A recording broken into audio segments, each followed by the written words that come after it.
नमस्कार। ज्योतिष विषय के अंतर्गत में आज हम चर्चा करेंगे कुछ आध्यात्मिक कुंडलियों की। अब देखिए, ज्योतिष शास्त्र में एक निरूप योग होता है।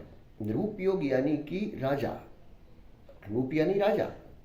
तो यह किसी जातक की कुंडली में अगर 3 ग्रह उच्च राशि के विराजमान हो तो उसे निरूप योग कहते हैं।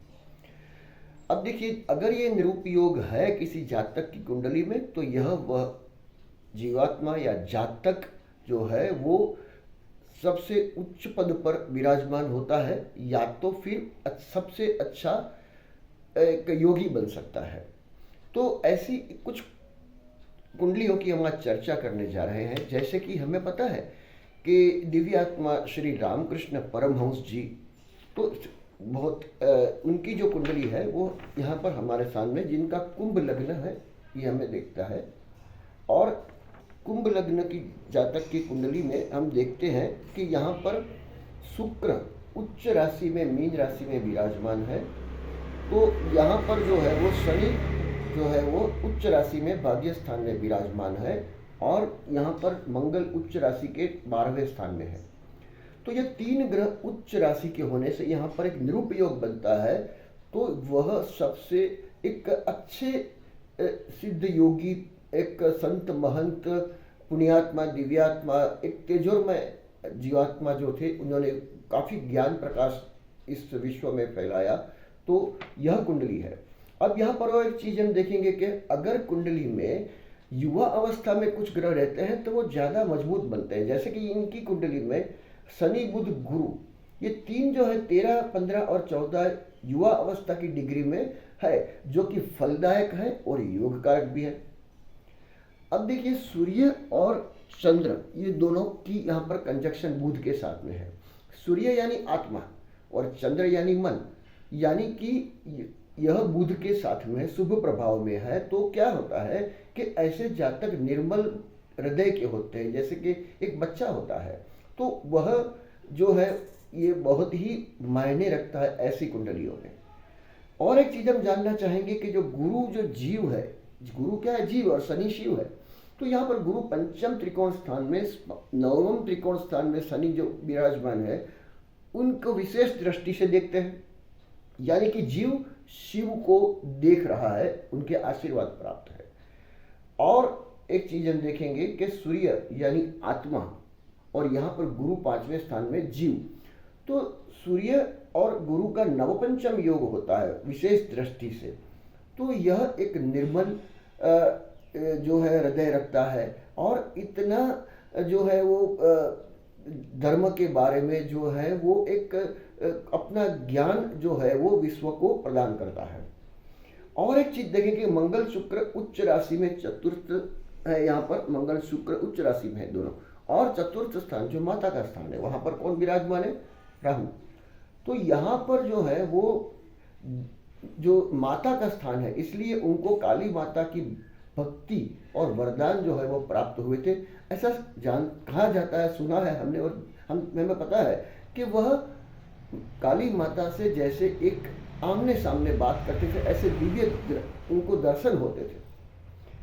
और एक कुंडली की जैसे कि हम चर्चा करेंगे, जो है हमारे स्वर्गीय माननीय पूर्व प्रधानमंत्री श्री मोरारजी भाई देसाई, जिनकी कुंडली जो है इसमें मिथुन लगन है, और यहाँ पर हम गुरु उच्च राशि के हैं, शनि उच्च राशि के हैं, और 8वें स्थान में मंगल उच्च राशि के हैं। 3 ग्रह उच्च राशि में है, यानी कि निरूप योग है। यहाँ उनको उच्च पद प्रदान किया। अब देखिए, शनि मंगल और गुरु उच्च राशि में तो है, तो गुरु कृपा हुई, और पूर्व जन्म में पुण्य संचित कर्मों का फल, क्योंकि गुरु उच्च राशि में है तो वो मिला। सूर्य कुंभ राशि में, अब देखिए यहाँ पर भी सूर्य कुंभ राशि में, यहाँ पर भी कुंभ राशि में।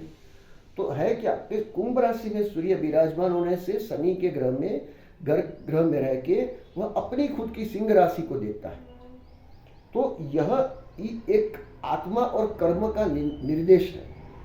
उच्च राशि मंगल जो है यहाँ पर जो विराजमान है, इनका भी देखिए, तो यहाँ 8वें स्थान में वह प्रकृति ऐसी बनाता है, सिद्धांतवादी स्वभाव रखता है, जिद्दी व्यक्तित्व बताते हैं, हठाग्रही होते हैं। तो ये एक प्रकृति है मंगल की, उच्च राशि की। और अगर हम देखें कि उच्च राशि के शनि जो यहाँ पर विराजमान है इनके 5वें स्थान में, वो उच्च राशि के किसी भी ग्रह अगर हम देखें तो वो विलंब से जो है अपने मनोकामना परिपूर्ण कराते हैं, तो विलंबित फल देते हैं। उच्च पद में आने के लिए काफी संघर्ष के बाद उनको आना पड़ा। चलिए और हम एक चीज आज चर्चा करेंगे। हमने दिव्यात्मा श्री रामकृष्ण परमहंस जी की कुंडली को तो वैसे भी चर्चा की, लेकिन स्वामी विवेकानंद जो उनके शिष्य थे और गुरु शिष्य की परंपरा, उनका मेल कैसे हुआ, तो उसके बारे में चर्चा करेंगे। अब देखिए कि एक दूसरे के गुरु शनि यानी गुरु यानी जीव और एक दूसरे की संपूर्ण दृष्टि से देखते। अब देखेंगे यहाँ पर जो गुरु है रामकृष्ण परमहंस जी के और स्वामी विवेकानंद जी के यहाँ पर है, तो सीधी दृष्टि से यहाँ पर एक दूसरे का जीव देखते हैं।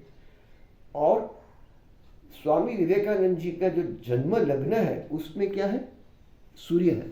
सूर्य ज्ञान और तेज प्रकाशित करता है विश्व में। यह है अन्योन्य के मंगल एक दूसरे को विशेष दृष्टि से देखते हैं, 8वीं दृष्टि। इनका मंगल यहाँ पर पड़ा है, इनका यहाँ 8वीं दृष्टि से देखते हैं, यानी कि विचारों में एक रूपता। एक कुछ नक्की कार्य के लिए वो अपने विचार को जो है उद्देश्य को सामने लेके आए विश्व के।